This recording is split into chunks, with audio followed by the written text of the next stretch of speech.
ចង់ឲ្យស្រីឃើញទឹកភ្នែកវាហូបប្រាប់អូនថា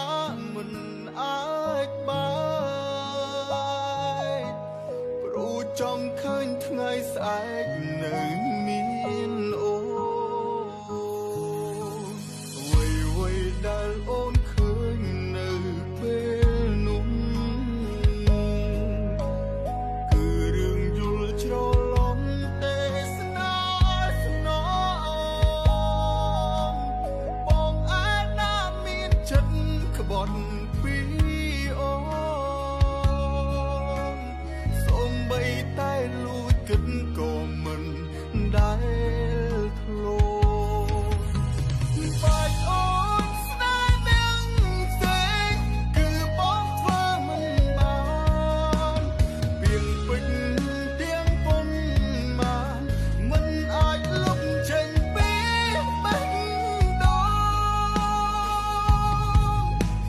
ឲ្យប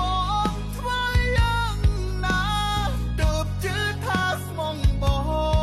ងឬមួយក៏បំណងអូនត្រូវតែភ្លេចបងរៀងរហូត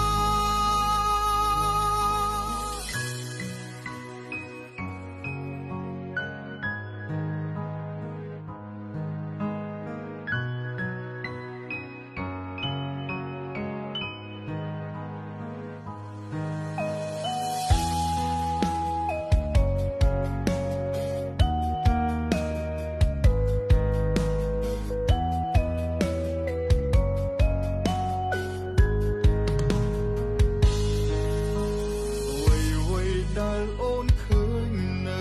ពេលនោះគឺរឿងយល់ច្រឡំទេសនាស្នង